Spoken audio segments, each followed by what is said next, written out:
በዚህ ቻናል እውነተኛ ታሪኮች በትረካ ይቀርባሉ። ሰብስክራይብ በማድረግ ቤተሰቡን ይቀላቀሉ። ጸሐፊና ተራኪ ሂሩት አበበ። ወላድ ተማሪዎች።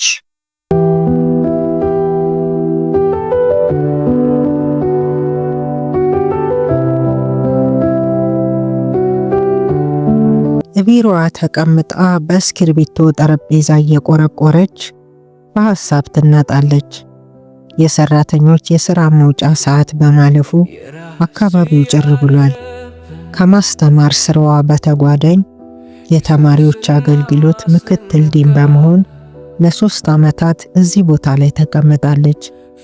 ስራው በዩኒቨርሲቲ ውስጥ ከሚገኙ በተለይም አዳሪ ተማሪዎች ጋር በቅርበት የሚያገናኛት በመሆኑ ብዙ አስገራሚና አሳዛኝ ነገሮች አጋጥመዋታል። በዋናነት የተማሪዎች ማደሪያና ምግብ ቤትን በቦታ ላይ በተመደቡ የቡድን መሪዎች አማካኝነት በየዕለቱ መረጃ ትሰበስባለች፣ ክትትል ታደርጋለች። በአንዳንድ ተማሪዎች ላይ የምታያቸው ያልተገቡ ድርጊቶች ያሳስቧታል። የሁለት ሕፃናቶች እናት ናት። ልጆቿ የት እንደሚያድጉ፣ በምን አይነት ማህበረሰብ ውስጥ እንደሚማሩ፣ ከምታያቸው መጥፎ ነገሮች እንዴት እንደሚያመልጡ ከወዲሁ ያስፈራታል። በተማሪዎች ላይ የሚያጋጥሟት ችግሮች ነግበኔ እንድትል ያስገድዷታል።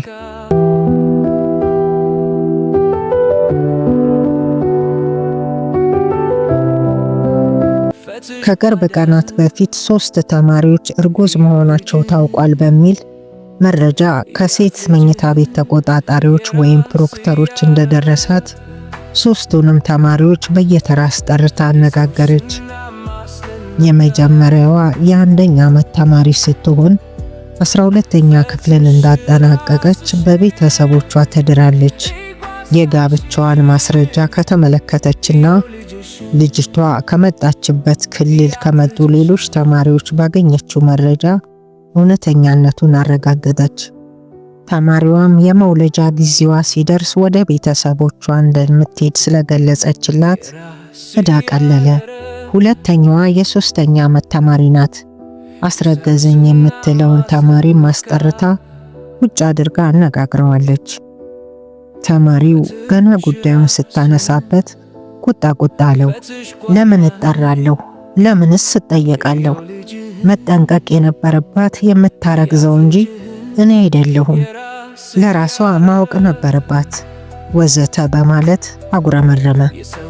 ተማሪዋ ለማስወጣት ሞክራ እንዳልተሳካላት ቤተሰቦቿ ቢሰሙ እንደሚገድሏት እያለቀሰች ነገረቻት።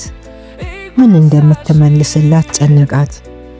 ልጁንስ ምን ልታደርጉት ነው ብላ ስትጠይቅ አስረጋዡ ተማሪ የፌዝ ሳቅ ሳቀ። እኔ ምን አውቃለሁ? እኔም እኮ ልጅ ነኝ ሲል ብልጭ አለባት። እሱን ማለት መጀመሪያ ነበር። ልጅነትህን ካወቅ አርፈህ ትምህርትህን መማር ነበረብህ። በዚህ ዕድሜ የልጅ አባት ከመባል መሰብሰብ ያስፈልግ ነበር አለች በቁጣ። ነገሩን በይደራ ቆይታ ወደ 3ኛዋ ተማሪ አመራች። የመጀመሪያ ዓመት ተማሪ ናት። ረዥም ርቀት አቋርጣ የመጣች። ከመጣችበት አካባቢ በነበራት ግንኙነት የተፈጠረ እርግዝና ነው። ተማሪዋ ማርገዟን ያወቀችው ወራቶች ካለፉ በኋላ ነው። ምንም ማድረግ አልቻለችም። ወራቶቹን ቆጠረች። የመውለጃዋ ጊዜ የዓመቱ መጨረሻ የእረፍት ጊዜ ደርሶ ወደ ቤተሰቦቿ ከመሄዷ በፊት በመሆኑ ወልዳ ልጁን እንደሚሆን አድርጋ በጨዋ ደንብ ቤተሰቦቿን ትቀላቀላለች። በቃ ይኸው ነው ቅዷ። ይህንን መፍትሄ አድርጋ ወሯን በመቁጠር ላይ ትገኛለች። ሁለቱን ሴቶች የሚወለደውን ሕፃን ምን ልታደርጉት ነው በማለት ለጠየቀቻቸው ጥያቄ የሰጧት ምላሽ ተመሳሳይ ነበር። አልፈልገውም፣ ለአንዱ ሰጠዋለሁ የሚል ነበር። የእነዚህ ተማሪዎች ጉዳይ ባልተቋጨበት ሁኔታ በትናንትናው ሌሊት ያጋጠማት ነገር እስካሁን እየገረማት ነው። በባዶ ቢሮ ውስጥ አይኗን ግድግዳ ላይ ተክላ በሐሳብ የውሃ ልጆች ሸመጠጠች። የራስ ያረረብ የሰውስና ማስልንካብ። እኩለ ሌሊት ላይ ነበር የመኖሪያዋ በር በኃይል የተደበደበው። የምትኖረው ዩኒቨርሲቲው ለመምህራን መኖሪያ ብሎ በግቢ ውስጥ በሰራው ህንፃ ላይ ነው። በሌሊት ልብሷ ሮጣ ወጣች። የዕለቱ የሴቶች ፕሮክተር የግቢውን ጸጥታ ከሚቆጣጠሩ ጥበቃዎች መካከል አንዲት ሴትና የፌዴራል ፖሊስ አባል ጨለማ ውስጥ ቆመዋል። አንዲት ተማሪ ታማለች፣ ምጥ ነው መሰለኝ፣ ምጥ። ፕሮክተሯ እየተርበተበተች ተናገረች። ከኋላዋ የቆመውን ባለቤቷን ጋቢ እንዲያመጣላት ነግረው በጥያቄ አጣደፈቻት። እርግጠኛ ነሽ ምጥ ነው? እንዴት? ገና ነን ብለውኝ አልነበርም እንዴ? ከምኔው? ለመሆኑ የትኛዋ ናት? ፕሮክተሯ በያዘችው የእጅ ባትሪ እየተመሩ ቁልቁል ወደ ሴቶች ማደሪያ መሮጥ ጀመሩ። ግማሽ መንገድ እንደሄዱ የግቢው አምቡላንስ አናቱ ላይ የተገጠመለትን አምፖል ብልጭ ድርግም እያደረገ ቆሞ ተመለከቱት። እየተጠጉ ሲመጡ ቀጭን የሴት የጭንቅ ጩኸት ይሰማል። የተማሪዎች ዲን ጥቁር ካፖርት ለብሶ በቁጣ አይኖቹን እያጉረጠረጠ ከአምቡላንሱ አጠገብ የቆሙ ሁለት ተማሪዎች በፍጥነት እንዲገቡ ያዛል። የተማሪዋ ጩኸት ጆሮ ይሸነቁራል። ከኋላ በተዘረጋው አልጋ ላይ በጎኗ ተኝታ እየተወራጨች ትጮኻለች። የፌዴራል ፖሊሷ ስትቀር ሁሉም ከኋላ ገብተው ጉዞ ጀመሩ። ልጅቷን ተመለከተቻት። አታውቃትም። ወደ ፕሮክተሯ በጥያቄ አፈጠጠች። ነገሩ የገባት ፕሮክተር ቀልጠፍ ብላ መልስ ሰጠች። እርጉዝ መሆኗን አናውቅም። እሷም አልተናገረችም። በፍጹም አያስታውቅም። እነሱ ምጥ ነው ስላሉ እንጂ ሌላ በሽታ መስሎኝ ነበር አለች ወደ ሁለቱ ተማሪዎች እየተመለከተች። ምጥ ይዟት የምትጮኸውን ተማሪ ተመለከተቻት። አትኩራው ካላዩት በስተቀር እርግዝናዋ አያስታውቅም። ካነጋገርሻቸው ከሶስቱ ይቺ የትኛዋ ናት? አለ ዲኑ በንዴት ወደ ምክትሉ እየተመለከተ። ሲናደድ አይኖቹ ይቀላሉ፣ ጉንጮቹ ይርገበገባሉ። እቺ ሌላ ናት፣ አላውቃትም አለች በገረሜታ አልጋ አለበቃ ያላትን ተማሪ እየተመለከተች። ሁለቱ ጓደኞቿ አንዷ እግሯን ሌላኛዋ ትከሻዋን ያሻሻሉ። ጭራሽ አራተኛ! እኛ ስራችንን እንስራ ወይንስ እናንተን እያጓጓዝን እናዋልድ? ለመሆኑ አባቱ ማን ነው? ወደ ልጆቿ ፈጠጠ። መሬት እያዩ ጸጥ አሉ። ተናገሩ እንጂ ምን ይዘጋችኋል? የምን ጨዋ መምሰል ነው? እኛ እንዴት እናውቃለን? አለች አንደኛዋ በፍርሃት። እንዴት አታውቁም? ምድረ በርጋዳ! ወላጅ ልጄ ትማርልኛለች ብሎ ይለፋል። ምድረ ወሮ በላ እዚህ እየወለድሽ ትጥያለሽ። አትጮይብን ደሞ ወደዛ። ጓደኞቿ እግሯ ላይ ጣል ያደረጉትን ሻርፕ ጠቅለል አድርጎ አፏን ከደነው። ይህንን ነክሰሽ ጩሂ፣ እንደ ጨዋ ጆሮአችንን አታደንቁሪ። ተደብቃ ታረግዛለች፣ ሰው ሰብስባ ትወልዳለች አሉ። ምክትሉ ቆጣ ብላ ሻርፑን ከልጅቷ አፍ ላይ ሸሸት አደረገችው። ካሁን በኋላ አለ በሌባ ጣቱ ማስጠንቀቂያ እየሰጣት። ካሁን በኋላ እነዚህን ማባበል አያስፈልግም። እየደወሉ ለወላጅ መንገር ነው፣ መደበቅ የለም። ፕሮክተሮች በየዶርሙ እየዞሩ ጥናት ያደርጉ፣ መረጃ ይሰብሰብ። ያረገዘች ከተገኘች ወዲያውኑ ለቤተሰብ ማሳወቅ ነው። እዛው ሄዳ ታንባርክ። እኛ ምን በወጣን? አሁን ስትክለሰለሱ ጠዋት መስላላችሁ ስዳደጉላ። እንቅልፍ ባይኑ አልዞርም። ማታ እስከ ምሽቱ 4 ሰዓት ድረስ በፕሬዝዳንት ቢሮ በነበረው የአመራሮች ስብሰባ ላይ ቆይቶ ነበር ወደ ቤቱ የገባው። ያቀረበውን ሪፖርት ፕሬዝዳንቱና አማካሪው እንዳይሸጥ እንዳይለወጥ አድርገው አጣጥለውበታል። ቢሮው በሺዎች የሚቆጠሩ ተማሪዎችን እያስተዳደረ በትንንሽ ክፍተቶች ምክንያት ምስጋና ማጣቱ ያንገበገበዋል። ወትሮም የሰውን ልፋትና ድካም የማይረዳው ፕሬዝዳንት ምሽቱን በሙሉ በተማሪዎች ዲን ጽሕፈት ቤት ላይ ያንን ያህል ሰዓት ውርጅብኝ ማውረዱ አናዶታል። የተማሪዋ የምጥ ጩኸት እየጨመረ መጣ።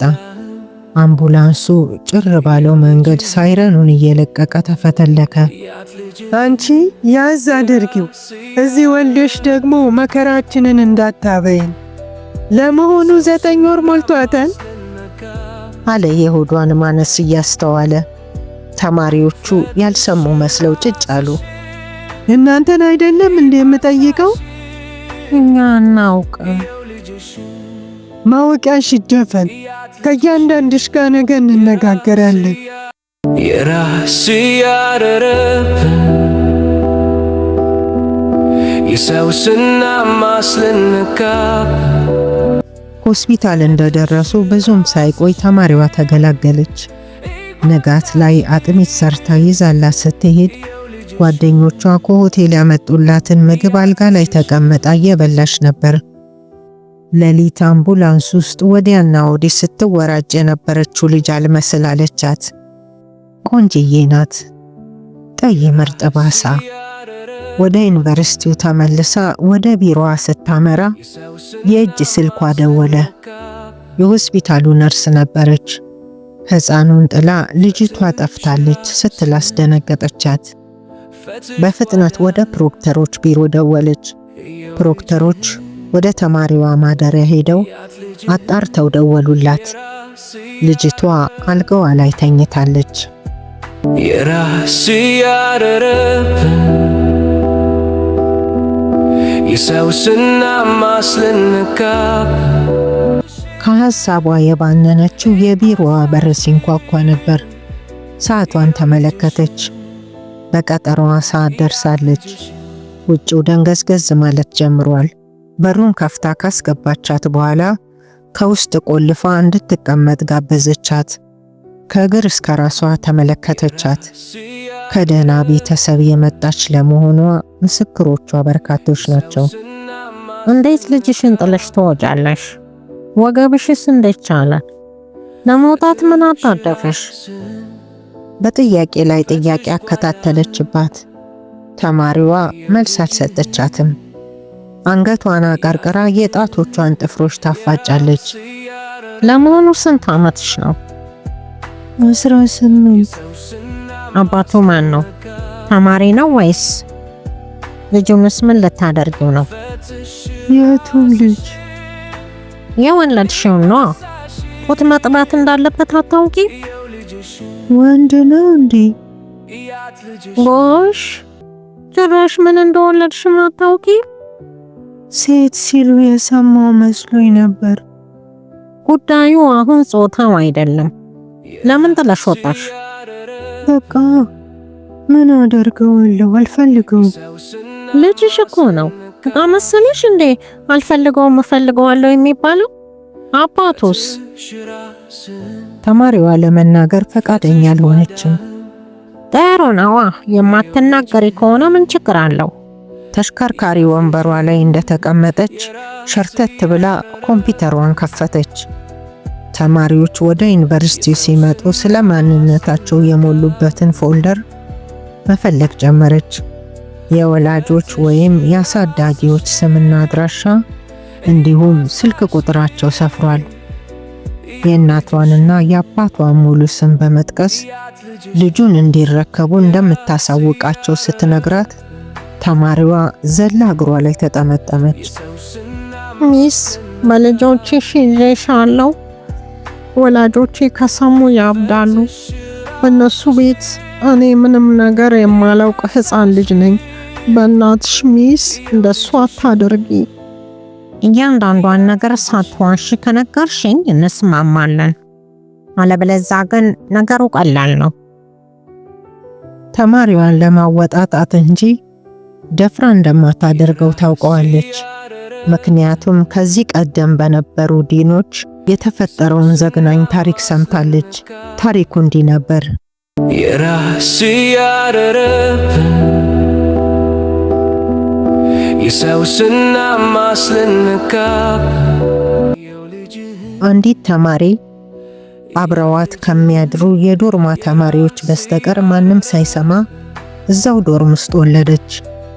ሕፃኑን በጨርቅ ጠቅልለው ሰው የማይዘዋወርበት የዩኒቨርሲቲው ጫካ ውስጥ ጣሉት። ከግቢ ውጪ በዩኒቨርሲቲው አጥር ስር ተቀምጦ ሲለምን የሚውል ጎልማሳ የጨቅላ ሕፃን ለቅሶ ይሰማዋል። ወደ በር መጥቶ ሁኔታውን ለጥበቃዎች ያሳውቃል። ጥበቃዎቹ ሰውየው ወደሚቀመጥበት ቦታ መጥተው ሲያዳምጡ እውነትም ከውስጥ የሚወጣ የሕፃን ለቅሶ ይሰማል። ዞሮ በጢሻ ውስጥ ሲፈልጉ ሕፃኑን አገኙት።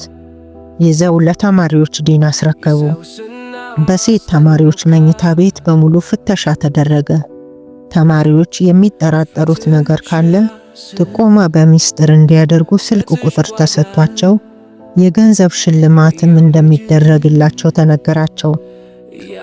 ሳይውል ሳያድር አንዲት ተማሪ ላይ ተደጋጋሚ ጥቆማ ቀረበ።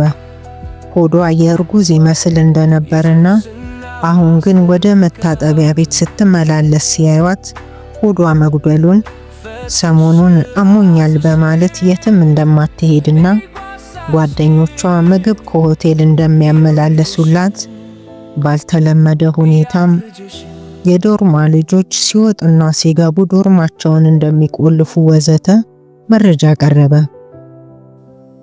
በዚህ ዶርም ውስጥ ሴት ጥበቃዎችና ፌዴራል ፖሊሶች ፍተሻ ሲያደርጉ በደም የተነከረ ፍራሿ በላስቲክ ተሸፍኖ አገኙ።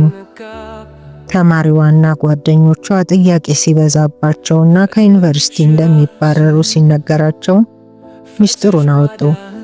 ዲኑ ሁኔታውን ለወላጆቿ አሳውቆ ሕፃኑን እንዲረከቡ መንገሩን ስትሰማ ልጅቷ ከፎቅ ላይ ዘላ ራሷን አጠፋች። የራስ ያረረብን